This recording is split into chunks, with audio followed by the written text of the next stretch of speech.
Hi welcome to Econland academy. ਅੱਜ ਦੀ ਇਸ ਵੀਡੀਓ ਵਿੱਚ ਆਪਾਂ ਕਰਾਂਗੇ previous year question paper of economics lecturer of Punjab, ਜਿਹੜਾ ਕਿ ਕੰਡਕਟ ਹੋਇਆ ਸੀਗਾ 2016 ਦੇ ਵਿੱਚ। ਪਹਿਲਾ ਕੁਐਸਚਨ ਹੈ, if an economy is in equilibrium at point where plan to save and invest are equal the government expenditure must be. ਤਾਂ economy ਜਿੱਥੇ investment is equal to saving ਹੁੰਦੀ ਹੈ, ਉੱਥੇ ਹਮੇਸ਼ਾ ਹੀ ਕੀ ਹੁੰਦਾ ਹੈ, ਗਵਰਨਮੈਂਟ ਐਕਸਪੈਂਡੀਚਰ ਜ਼ੀਰੋ ਹੁੰਦਾ ਹੈ, ਕਿਉਂਕਿ ਨਾ ਗਵਰਨਮੈਂਟ ਇਨਵੋਲਵਡ ਹੀ ਨਹੀਂ ਹੈ। ਤਾਂ ਕਰਕੇ ਇੱਥੇ ਸਾਡਾ ਸਹੀ ਆਨਸਰ ਕੀ ਹੋਊਗਾ? Option number A, zero. Next is devaluation of currency will be more beneficial if. Devaluation ਦੇ ਨਾਲ ਕੀ ਹੋਊਗਾ? ਸਾਡਾ ਜਿਹੜਾ ਐਕਸਪੋਰਟ ਹੈ ਉਹ ਇਨਕਰੀਜ਼ ਹੁੰਦਾ, ਇੰਪੋਰਟ ਜਿਹੜਾ ਹੈਗਾ ਉਹ ਡਿਕਰੀਜ਼ ਹੁੰਦਾ ਹੈ। ਅੱਛਾ, ਆਪਸ਼ਨ ਦੇਖਦੇ ਹਾਂ। Number A, prices of domestic goods remains constant. ਨਹੀਂ, ਡੋਮੈਸਟਿਕ ਗੁੱਡ ਦੀ ਗੱਲ ਨਹੀਂ ਕਰ ਰਹੇ ਆਪਾਂ, ਗੱਲ ਕਰ ਰਹੇ ਹਾਂ international price the. Price of export remains ਕੌਨਸਟੈਂਟ, ਅਗਰ ਐਕਸਪੋਰਟ ਦਾ ਪ੍ਰਾਈਜ਼ ਕੌਨਸਟੈਂਟ ਰਿਹਾ ਤਾਂ ਡੀਵੈਲੂਏਸ਼ਨ ਦਾ ਕੋਈ ਫਾਇਦਾ ਨਹੀਂ ਹੋਣਾ, ਇਹ ਵੀ ਆਪਸ਼ਨ ਗਲਤ ਹੈ। ਪ੍ਰਾਈਜ਼ਿਜ਼ ਆਫ ਇੰਪੋਰਟ ਰਿਮੇਨਸ ਕੌਨਸਟੈਂਟ, ਹਾਂ, ਪ੍ਰਾਈਜ਼ਿਜ਼ ਆਫ ਇੰਪੋਰਟ ਅਗਰ ਕੌਨਸਟੈਂਟ ਰਹੇ ਤਾਂ ਇੰਪੋਰਟ ਜਿਹੜਾ ਹੈਗਾ ਉਹ ਘੱਟ ਜੂਗਾ, ਐਕਸਪੋਰਟ ਜਿਹੜਾ ਹੈਗਾ ਉਹ ਵੱਧ ਜੂਗਾ। ਪ੍ਰਾਈਜ਼ਿਜ਼ ਆਫ ਐਕਸਪੋਰਟਸ ਰਾਈਜ਼ ਪ੍ਰਪੋਰਸ਼ਨੇਟਲੀ, ਅਗਰ ਐਕਸਪੋਰਟ ਦੇ ਪ੍ਰਾਈਜ਼ ਵੱਧ ਗਏ ਤਾਂ ਫਿਰ ਸਾਡੀ ਇਕੋਨਮੀ ਨੂੰ ਕੋਈ ਫਾਇਦਾ ਨਹੀਂ ਹੋਣਾ ਡੀਵੈਲੂਏਸ਼ਨ ਦਾ। ਤਾਂ ਸਹੀ ਆਨਸਰ ਹੈ option number C, prices of imports remains constant. Third is fiscal deficit in the union budget. Fiscal deficit ਦਾ ਮਤਲਬ ਹੁੰਦਾ ਹੈ budgetary deficit plus net borrowing. ਹੁਣ ਬੋਰਿੰਗ ਕੱਲੀ ਆਰਬੀਆਈ ਤੋਂ ਨਹੀਂ ਕਰਦੇ ਆਪਾਂ, ਬੋਰਿੰਗ ਆਪਾਂ ਆਪਣੀ ਇਕੋਨਮੀ 'ਚੋਂ ਵੀ ਕਰਦੇ ਹਾਂ, ਬਾਹਰ ਤੋਂ ਵੀ ਕਰਦੇ ਹਾਂ, ਆਰਬੀਆਈ ਤੋਂ ਵੀ ਕਰਦੇ ਹਾਂ, ਠੀਕ ਹੈ। ਤਾਂ ਡਿਫਰੈਂਸ ਆਪਸ਼ਨ ਦੇਖਦੇ ਹਾਂ, the difference between current expenditure and current revenue. ਨਹੀਂ, net increase in union governments borrowing from RBI, ਕੱਲੀ ਆਰਬੀਆਈ ਦੀ ਗੱਲ ਕਰ ਰਹੇ, ਇਸ ਕਰਕੇ ਆਪਸ਼ਨ ਨਹੀਂ ਹੋਊਗਾ। The sum of budgetary deficit and net increase in internal and external borrowing, सही। लास्ट भी देख लेंगे, the sum of monetize deficit and the budgetary deficit. नहीं, तो सही आंसर हो जाऊंगा option number C, the sum of budgetary deficit and net increase in internal and external borrowings. Next is assertion and reason वाला question है, agriculture is no longer the gamble of the monsoon. Agriculture ਜਿਹੜਾ ਹੈਗਾ ਹੁਣ monsoon ਉੱਤੇ ਨਿਰਧਾਰਿਤ ਨਹੀਂ ਰਿਹਾ। Reason ਕੀ ਦੇ ਰਿਹਾ ਹੈ? There is a recent expansion of dry farming in India. Dry farming ਦਾ ਮਤਲਬ ਹੁੰਦਾ ਜਿੱਥੇ ਆਪਾਂ ਪਾਣੀ ਦੀ ਵਰਤੋਂ ਘੱਟ ਕਰਦੇ ਹਾਂ। ਅੱਛਾ, ਹੁਣ ਦੋਹੇ ਚੀਜ਼ਾਂ ਸਹੀ ਨੇ ਕਿ ਆਪਾਂ ਇੱਦਾਂ ਦੀਆਂ ਵੈਰਾਈਟੀਜ਼ ਬਣਾਈਆਂ ਨੇ ਜਿਹਦੇ ਵਿੱਚ ਘੱਟ ਪਾਣੀ ਦੀ ਲੋੜ ਪੈਂਦੀ ਹੈ, ਠੀਕ ਹੈ। ਝੋਨੇ ਦੀ ਆਪਾਂ ਸੋਕਾ ਬਿਜਾਈ ਜਿਹੜੀ ਹੈਗੀ ਉਹ ਕਰਦੇ ਹਾਂ, ਬਟ ਮੌਨਸੂਨ ਦੇ ਉੱਤੇ ਡਿਪੈਂਡੈਂਸੀ ਹੋਣ ਦਾ ਇਕੱਲਾ ਇਹੀ ਕਾਰਨ ਨਹੀਂ ਹੈ। ਇਸ ਕਰਕੇ both A and R are correct, option number B, but R is not the correct explanation of A. The economic cost of food grain to FCI include the following: MSP including central bonus, procurement incidentals, cost of distribution ਤੇ food grain losses। Economic cost ਜਦੋਂ ਆਪਾਂ ਗਿਣਦੇ ਹਾਂ ਉਹਦੇ ਵਿੱਚ ਆਪਾਂ ਸਾਰੇ ਹੀ ਚੀਜ਼ਾਂ ਨੂੰ ਕੈਲਕੂਲੇਟ ਕਰਦੇ ਹਾਂ, MSP, procurement, cost of distribution ਤੇ ਫੂਡ ਗ੍ਰੇਨ ਲੋਸਿਸ। ਤੇ ਇਹਦਾ ਸਹੀ ਆਨਸਰ ਹੋ ਜਾਊਗਾ option number C. India's green action does note include. Green action ਜਿਹੜੇ ਸੀਗੇ ਇੰਡੀਆ ਦੇ, ਉਹਦੇ ਵਿੱਚ ਸਬਸਿਡੀਜ਼ ਹਾਂਜੀ ਇਨਕਲੂਡ ਸੀਗੇ ਕਿ ਆਪਾਂ ਸਬਸਿਡੀਜ਼ ਨੂੰ ਘਟਾਉਣਾ ਹੈ। Then increased taxes on fossil fuel, yes ਇਹ ਵੀ ਸਹੀ ਸੀਗਾ। Increase in petrol and diesel prices, ਇਹ ਵੀ ਸਹੀ ਸੀਗਾ। ਡੀ ਅਰਬਨਾਈਜ਼ਿੰਗ ਦਾ ਇਕੋਨਮੀ, ਇਹ ਜਿਹੜਾ ਆਪਸ਼ਨ ਹੈ ਇਹ ਗ੍ਰੀਨ ਇਕੋਨਮੀ ਦੇ ਵਿੱਚ, ਗ੍ਰੀਨ ਐਕਸ਼ਨ ਦੇ ਵਿੱਚ ਨਹੀਂ ਇਨਕਲੂਡ ਕੀਤਾ ਜਾਂਦਾ ਸੀਗਾ। ਅਰਬਨਾਈਜ਼ਿੰਗ ਮਤਲਬ ਆਪਾਂ ਅਰਬਨ ਸਪੇਸਿਸ ਨੂੰ ਘਟਾ ਕੇ ਆਪਾਂ ਪਿੰਡ ਬਣਾਉਣੇ ਐਕਸਟਰਾ। ਤਾਂ ਸਹੀ ਆਨਸਰ ਕੀ ਹੋ ਜਾਊਗਾ? Option number D. Statistics is defined as the aggregate of facts affected by one particular causes, two causes, multiplicity, not affected at all। ਤਾਂ ਸਟੈਟਿਸਟਿਕਸ ਦੇ ਵਿੱਚ ਆਪਾਂ ਸਟੱਡੀ ਕਰਦੇ ਹਾਂ ਜਿਵੇਂ ਕਿ ਇੱਕ ਚੀਜ਼ ਨੂੰ ਅਫੈਕਟ ਕਰਨ ਵਾਲੇ ਬਹੁਤ ਸਾਰੇ ਫੈਕਟਰ ਜਿਹੜੇ ਹੈ ਹੁੰਦੇ ਨੇ। ਜਿਵੇਂ ਕਿ ਡਿਮਾਂਡ ਦੀ ਅਗਰ ਗੱਲ ਕਰੀਏ ਤਾਂ ਡਿਮਾਂਡ ਨੂੰ ਕੌਣ ਇਫੈਕਟ ਕਰਦਾ ਹੈ? ਪ੍ਰਾਈਸ ਵੀ ਇਫੈਕਟ ਕਰਦਾ ਹੈ, ਸਬਸਟੀਟਿਊਟ ਗੁੱਡਸ ਵੀ ਇਫੈਕਟ ਕਰਦੀਆਂ ਨੇ, substitute goods the price, complimentary good the price, income of A consumer. ਤਾਂ ਸਾਰੇ ਇੱਕ ਚੀਜ਼ ਨੂੰ ਇਫੈਕਟ ਕਰਦੇ ਨੇ ਬਹੁਤ ਸਾਰੇ ਫੈਕਟਰਸ। ਇਸ ਕਰਕੇ ਦਾ ਸਹੀ ਆਨਸਰ ਹੋਊਗਾ multiplicity of causes, option number C। Then 8th is statistics is an art ਜਾਂ science, art and science, neither art note science. ਤਾਂ ਸਟੈਟਿਸਟਿਕਸ ਕੀ ਹੈ, ਬਹੁਤ ਆਰਟ ਐਂਡ ਸਾਇੰਸ ਹੈ। ਇਹਦੇ ਵਿੱਚ ਆਪਾਂ ਸਾਇੰਸ ਦੀ ਤਰ੍ਹਾਂ ਸਿਸਟਮੈਟਿਕ ਸਾਇੰਟੀਫਿਕ ਮੈਥਡੋਲੋਜੀ ਯੂਜ਼ ਕਰਦੇ ਹਾਂ, ਅਤੇ ਆਰਟਸ ਦੀ ਤਰ੍ਹਾਂ ਆਪਾਂ ਇੰਟਰਪ੍ਰੀਟੇਸ਼ਨ ਕਰਦੇ ਹਾਂ ਡਾਟਾ ਦੀ, ਹੈ ਨਾ, ਅਤੇ ਪ੍ਰੈਜੈਂਟੇਸ਼ਨ ਕਰਦੇ ਹਾਂ ਡਾਟਾ ਦੀ। ਇਸ ਕਰਕੇ ਇਹਦਾ ਸਹੀ ਆਨਸਰ ਹੈ option number B, art and science. ਅਗਰ ਇਹ ਇਕਨੋਮਿਕਸ ਹੁੰਦਾ ਤਾਂ ਇਕਨੋਮਿਕਸ ਦਾ ਵੀ ਸੇਮ ਹੀ ਆ ਜਾਣਾ ਸੀਗਾ, art and science. Okay, dash is a suitable method of collecting data in case where the informants are literate, ਪੜ੍ਹੇ ਲਿਖੇ ਨੇ ਉਹ, and spread over a vast area, ਬਹੁਤ ਬੜੇ ਏਰੀਏ ਦੇ ਵਿੱਚ ਸਪਰੈਡ ਨੇ ਅਤੇ ਉਹ ਪੜ੍ਹੇ ਲਿਖੇ ਨੇ ਬੰਦੇ। ਕਿਹੜਾ ਮੈਥਡ ਆਪਾਂ ਯੂਜ਼ ਕਰਾਂਗੇ, ਮੈਥਡ ਦੇਖ ਲੈਂਦੇ ਹਾਂ। ਫਸਟ ਇਜ਼ ਮੇਲਡ ਕੁਐਸਚਨੇਅਰ ਮੈਥਡ, ਜਿਹਦੇ ਵਿੱਚ ਆਪਾਂ ਕੁਐਸਚਨ ਪੁੱਛਦੇ ਹਾਂ ਮੇਲ ਦੇ ਥਰੂ। ਅਤੇ ਦੂਜਾ ਹੈਗਾ ਪਰਸਨਲ, ਡਾਇਰੈਕਟ ਪਰਸਨਲ ਇੰਟਰਵਿਊ, ਉੱਥੇ ਜਾ ਕੇ ਇਕੱਲੇ ਇਕੱਲੇ ਦਾ ਇੰਟਰਵਿਊ ਕਰਨਾ। ਇਨਡਾਇਰੈਕਟ ਓਰਲ ਇੰਟਰਵਿਊ ਮੈਥਡ, ਤੁਸੀਂ ਫ਼ੋਨ ਕਰਕੇ ਕਿਸੇ ਨੂੰ ਪੁੱਛ ਰਹੇ ਹੋ, ਠੀਕ ਹੈ, ਮਤਲਬ ਫ਼ੋਨ ਕਰਕੇ ਇਕੱਲੇ ਇਕੱਲੇ ਬੰਦੇ ਨੂੰ। ਅਤੇ information received through local agency, local agency ਤੋਂ ਇਨਫੋਰਮੇਸ਼ਨ ਲੈਣੀ ਕਿ ਉਹ ਬੰਦਾ ਜਿਹੜਾ ਹੈਗਾ ਉਹਦੇ ਜਿਹੜੇ ਕੁਐਸਚਨ ਹੈ ਜੋ ਵੀ ਸੀਗੇ ਤੁਹਾਡੇ, ਉਹ ਕਿਸੇ ਏਜੰਸੀ ਨੂੰ ਪੁੱਛਣੇ, ਨਾ ਕਿ ਉਹ ਡਾਇਰੈਕਟ ਬੰਦੇ ਨੂੰ ਪੁੱਛਣੇ।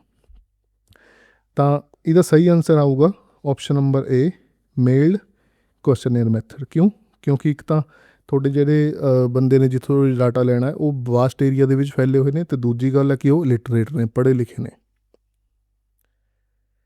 ਨਾਓ assume that you employ the following data while conducting a statistical investigation। ਤੁਸੀਂ ਕੋਈ ਇਨਵੈਸਟੀਗੇਸ਼ਨ ਕਰ ਰਹੇ ਹੋ, ਕੋਈ ਰਿਸਰਚ ਕਰ ਰਹੇ ਹੋ, ਤਾਂ ਤੁਸੀਂ ਡਾਟਾ ਲੈਣਾ ਹੈ ਫੋਲੋਇੰਗ ਸੋਰਸਿਸ ਤੋਂ। Estimate of personal income taken from RBI bulletin, financial data Indian companies ਦਾ ਕਿੱਥੋਂ ਲਿਆ, annual report of ministry of law and company affairs, tabulation from scheduled use in interview that you yourself conducted, data collection by national sample survey.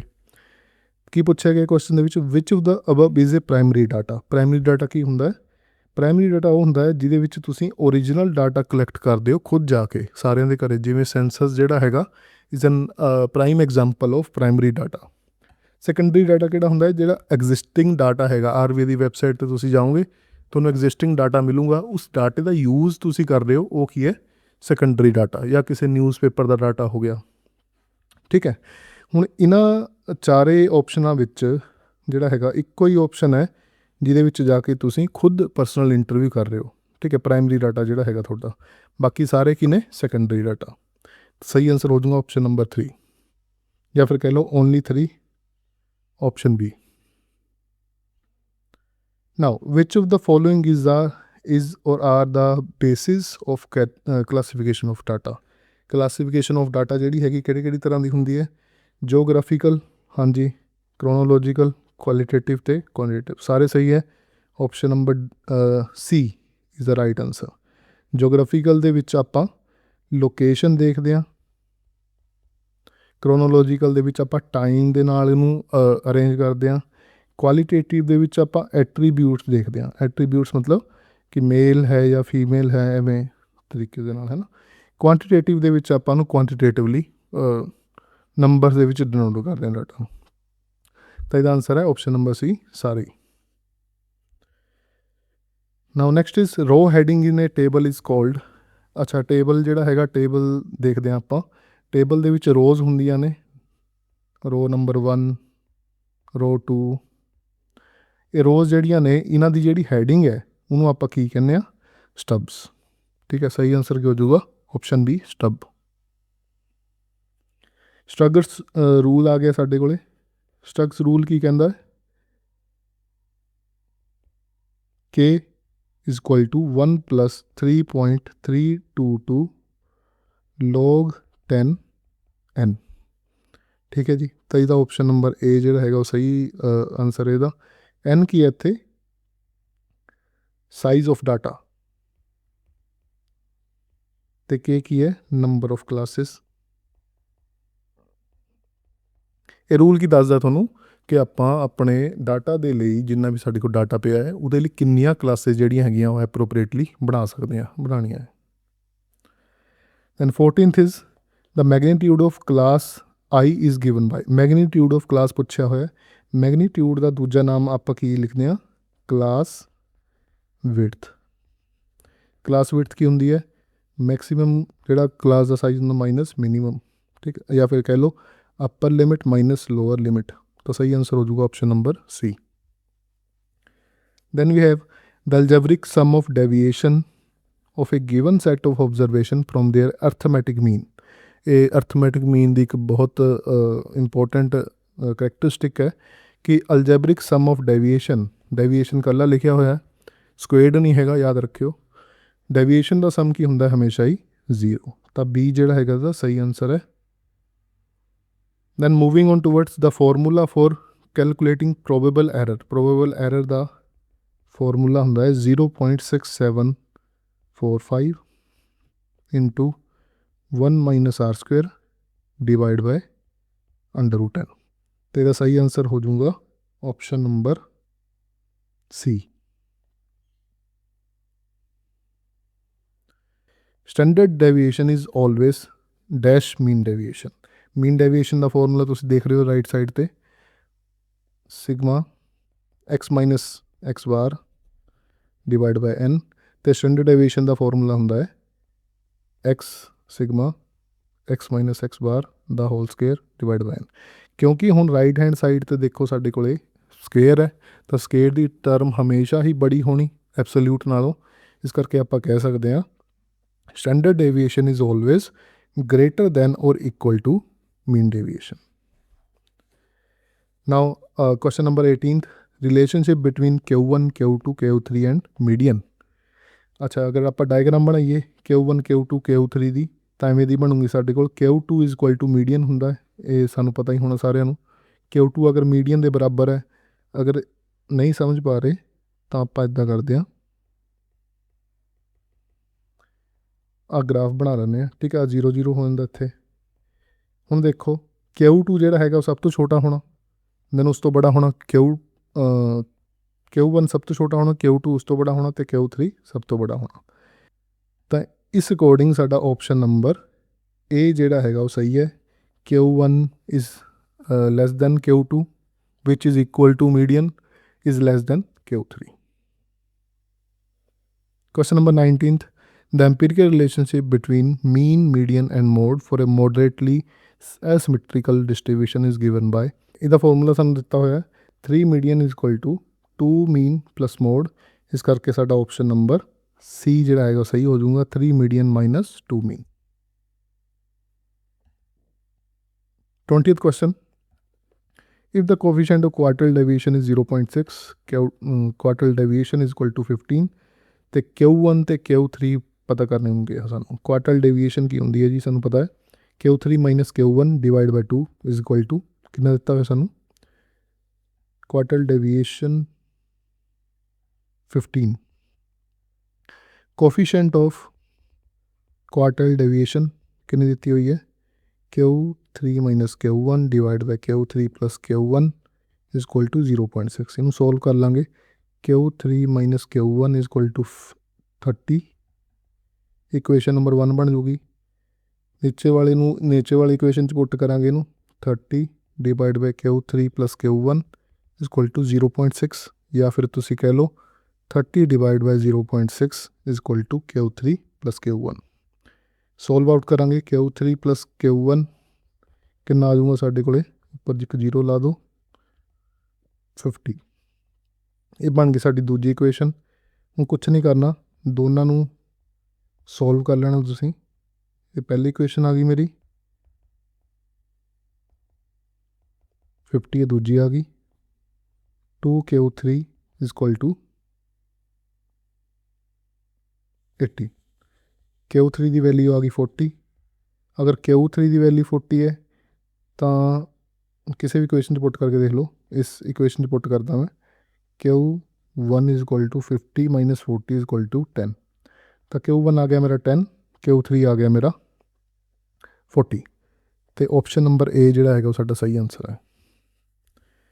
Then 21st question, coefficient of determination R square is given by, R square का मतलब होंदा है ESS divide by TSS, तो explained sum of square divide by total sum of square, ठीक है जी। तो option number B जिहड़ा हैगा वो सही आंसर है साडा, explained variance divide by total variance. Okay, question number 22. The consumer price index for group of worker was 250 in 1994. ਅੱਛਾ 1980 ਜਿਹੜਾ ਹੈਗਾ ਉਹ ਬੇਸ ਈਅਰ ਹੈ, ਤਾਂ 1980 ਦੇ ਵਿੱਚ ਕਿੰਨਾ ਹੋ ਜਾਊਗਾ 100. The purchasing power of rupee in 1994 as compared to 1980 is. ਹੁਣ purchasing power ਕੀ ਹੁੰਦੀ ਹੈ? Purchasing power is equal to 1 upon price index. Price index ਦਿੱਤਾ ਹੋਇਆ ਸਾਨੂੰ 1 upon 250, ਤਾਂ ਸਾਡੇ ਕੋਲੇ ਬੇਸ ਦੇ ਵਿੱਚ ਕਿੰਨਾ ਆ ਜਾਊਗਾ? ਬੇਸ ਦੇ ਵਿੱਚ ਆ ਜਾਊਗਾ 100, ਉੱਪਰ 100 ਲਿਖਦਾ ਨਾ ਮੈਂ। ਸੋਲਵ ਕਰਕੇ ਕਿੰਨਾ ਆ ਰਿਹਾ ਮੇਰੇ ਕੋਲੇ 4 ਨਹੀਂ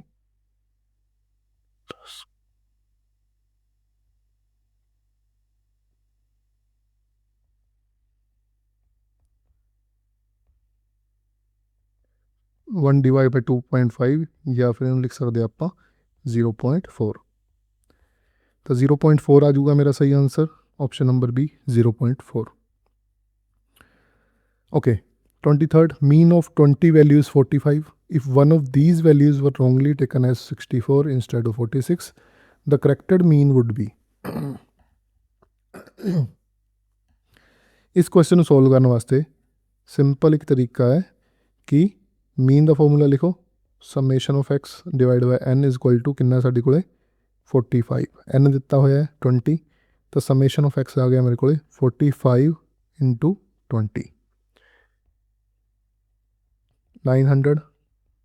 900 ਵਿੱਚੋਂ ਤੁਸੀਂ ਕੀ ਕਰੋ, these values wrongly taken as 64 instead of 46, ਤਾਂ 46 ਹੋਣਾ ਚਾਹੀਦਾ ਸੀਗਾ, ਕਿੰਨਾ ਲੈ ਲਿਆ 64, 64 ਡਿਵਾਈਡ ਕਰਾਂਗੇ 46 ਐਡ ਕਰ ਦਾਂਗੇ, 46 ਐਡ ਕਰਾਂਗੇ ਪਹਿਲੇ 946 ਮਾਈਨਸ 64 ਡਿਵਾਈਡ ਕਰਾਂਗੇ ਤਾਂ ਕਿੰਨਾ ਆ ਜਾਊਗਾ ਸਾਡਾ 288, 882. ਹੁਣ ਕੀ ਕਰੋ, ਐਨ ਕਿੰਨਾ ਹੋਇਆ ਸਾਡੇ ਕੋਲੇ 20, summation of X is equal to 882, new mean ਜਿਹੜਾ ਹੈਗਾ ਸਾਡੇ ਕੱਢ ਲਓ, ਨਿਊ ਮੀਨ ਜਿਹੜਾ ਹੈਗਾ is equal to 882 divide by 20, ਕਿੰਨਾ ਆ ਜਾਊਗਾ ਕੱਟ ਕੇ 44.1. A is the correct answer. Then moving towards, consider the function ਦਿੱਤਾ ਹੋਇਆ ਸਾਡੇ ਕੋਲ, which is the following is correct in respect of this function. Exist minima, maxima at x is equal to 2, exist minima at x is equal to 2, maxima at x is equal to 3, ਤੇ exist either minima nor maxima at x is equal to 2. ਹੁਣ ਇਹ question ਕਰਨਾ ਥੋੜ੍ਹਾ ਜਿਹਾ difficult ਹੁੰਦਾ ਹੈ, ਕਾਫੀ ਲੰਬਾ question ਹੈ, ਤਾਂ ਇੱਕ ਸ਼ੋਰਟਕਟ ਮੈਥਡ ਮੈਂ ਯੂਜ਼ ਕਰਾਂਗਾ ਇੱਥੇ। ਉਹ ਸ਼ੋਰਟਕਟ ਮੈਥਡ ਕੀ ਹੈ, at x is equal to 2 ਸਾਨੂੰ ਪਤਾ ਹੈ ਫੰਕਸ਼ਨ ਦੀ value y is equal to x minus 2 ਦੀ ਪਾਵਰ 6, x ਮਾਈਨਸ 3 ਦੀ ਪਾਵਰ 5, ਇਹ ਕਿੰਨੀ ਹੋ ਜੂਗੀ 0 ਹੋ ਜੂਗੀ, ਰਾਈਟ। ਅਗਰ ਮੈਂ x ਦੀ ਜਗ੍ਹਾ 'ਤੇ 2 ਪੁੱਟ ਕਰ ਦੇਵਾਂ ਤਾਂ y ਕਿੰਨਾ ਆ ਜੂਗਾ ਮੇਰੇ ਕੋਲ 0। ਹੁਣ ਮੈਂ ਕੀ ਕਰਾਂਗਾ, ਹੁਣ ਮੈਂ x ਦੀ ਲੈਫਟ ਸਾਈਡ 'ਤੇ ਜਾਊਂਗਾ, ਮਤਲਬ ਆ ਮੇਰੇ ਕੋਲ 2 ਹੈ, ਠੀਕ ਹੈ ਜੀ, ਆ ਮੇਰੇ ਕੋਲ 1 ਹੈ, ਆ ਮੇਰੇ ਕੋਲ 3 ਹੈ, ਮੈਂ ਕੀ ਕਰਾਂਗਾ 2 ਦੇ ਲੈਫਟ ਸਾਈਡ 'ਤੇ ਜਾਊਂਗਾ ਅਤੇ 2 ਦੇ ਰਾਈਟ ਸਾਈਡ 'ਤੇ ਜਾਊਂਗਾ। 2 ਦੇ ਲੈਫਟ ਸਾਈਡ 'ਤੇ ਜਾਣ ਲਈ ਮੈਂ ਕੀ ਲਿਖੂੰਗਾ 1.9, ਇੱਕ ਮੈਂ ਚੈੱਕ ਕਰੂੰਗਾ ਇਹਨੂੰ 2.1 'ਤੇ, ਦੋਹੇ ਪੁਆਇੰਟਾਂ 'ਤੇ ਚੈੱਕ ਕਰ ਲੂੰਗਾ, ਮੈਨੂੰ ਪਤਾ ਲੱਗ ਜਾਣਾ ਕਿ ਉਹ ਮਿਨੀਮਾ ਹੈ ਮੈਕਸੀਮਾ ਹੈ। ਓਕੇ, ਅਗਰ ਮੈਂ 1.9 ਪੁੱਟ ਕਰਾਂ ਫੰਕਸ਼ਨ ਦੇ ਵਿੱਚ, ਅਗਰ 1.9 ਪੁੱਟ ਕਰਾਂ, ਹੁਣ ਆਹ ਦੇਖੋ ਦੂਜੀ ਸਾਈਡ 'ਤੇ ਪਹਿਲਾ ਵਾਲਾ ਮੇਰਾ ਜਿਹੜਾ ਹੈਗਾ ਉਹ ਹਮੇਸ਼ਾ ਪੋਜ਼ੀਟਿਵ ਆਉਣਾ, ਕਿਉਂ, ਕਿਉਂਕਿ ਈਵਨ ਨੰਬਰ ਹੈ ਸਕੁਏਅਰ ਦੇ ਉਹਦੇ ਵਿੱਚ ਪਾਵਰ ਦੇ ਵਿੱਚ। ਸੈਕਿੰਡ ਜਿਹੜਾ ਮੇਰੇ ਕੋਲ ਫੰਕਸ਼ਨ ਦੇ ਵਿੱਚ ਲਿਖਿਆ ਹੋਇਆ ਪੁਆਇੰਟ, ਉਹਦੀ ਜਿਹੜੀ ਪਾਵਰ ਹੈ ਉਹ ਓਡ ਨੰਬਰ ਹੈ, ਰਾਈਟ। ਓਡ ਪਾਵਰ ਦੇ ਵਿੱਚ ਅਗਰ ਨੈਗੇਟਿਵ ਆ ਗਿਆ ਤਾਂ ਨੈਗੇਟਿਵ ਹੋਣਾ। ਤਾਂ ਹੁਣ ਦੇਖੋ ਤੁਸੀਂ 1.9 ਅਗਰ ਮੈਂ ਪੁੱਟ ਕਰੂੰਗਾ ਤਾਂ ਵੀ ਜਿਹੜਾ ਮੇਰਾ y ਹੈ ਉਹ ਨੈਗੇਟਿਵ ਆਊਗਾ, ਅਗਰ ਮੈਂ 2.1 ਕੀਤਾ ਤਾਂ ਵੀ ਮੇਰਾ y ਜਿਹੜਾ ਹੈਗਾ ਉਹ ਨੈਗੇਟਿਵ ਆਊਗਾ। ਤਾਂ 2 ਦੇ ਨਾਲ 2 ਤੋਂ ਪਹਿਲਾਂ ਵੀ ਜਿਹੜੀ ਕਰਵ ਹੈ ਉਹ ਨੈਗੇਟਿਵ ਹੈ, 2 ਤੋਂ ਬਾਅਦ ਵੀ ਜਿਹੜੀ ਕਰਵ ਹੈ ਨੈਗੇਟਿਵ ਹੈ, ਇਸ ਕਰਕੇ ਮੈਂ ਕਹਿ ਸਕਦਾ, ਮੰਨ ਸਕਦਾ ਕਿ ਜਿਹੜਾ ਮੇਰਾ x ਇਜ਼ ਇਕੁਅਲ ਟੂ 2 ਹੈ ਉਹ ਕੀ ਹੈ, ਮੈਕਸੀਮਾ ਹੈ। ਤਾਂ ਆਪਸ਼ਨ ਨੰਬਰ ਏ ਮੈਂ ਟਿਕ ਕਰੂੰਗਾ ਇਸ ਹਿਸਾਬ ਨਾਲ। Okay okay 25th is for a function y is equal to fx, the condition for maxima is to exist is, condition ਕੀ ਹੁੰਦੀ ਹੈ dy upon dx is equal to 0 ਆਪਾਂ ਪਹਿਲਾਂ ਕਰਦੇ ਹਾਂ। ਸੈਕਿੰਡ ਕੰਡੀਸ਼ਨ ਕੀ ਹੈ, d square y upon d x square should be less than 0। ठीक है, मतलब d square y upon d x square should be negative. ये भी सही आंसर की है, शुड बी पॉजिटिव नहीं, 0 नहीं। Option number B d square y upon d x square should be negative. Video ਲੰਬੀ ਹੋਣ ਕਰਕੇ ਇਸ ਵੀਡੀਓ ਨੂੰ ਮੈਂ ਛੋਟੇ ਛੋਟੇ ਪਾਰਟਸ ਵਿੱਚ ਅਪਲੋਡ ਕਰੂੰਗਾ ਅਤੇ ਚੈਨਲ ਨੂੰ ਸਬਸਕ੍ਰਾਈਬ ਕਰ ਲਿਓ ਤਾਂ ਕਿ ਤੁਸੀਂ ਨੈਕਸਟ ਪਾਰਟ ਜਿਹੜੇ ਹੈਗੇ ਉਹ ਵੀ ਦੇਖ ਸਕੋ। Thank you.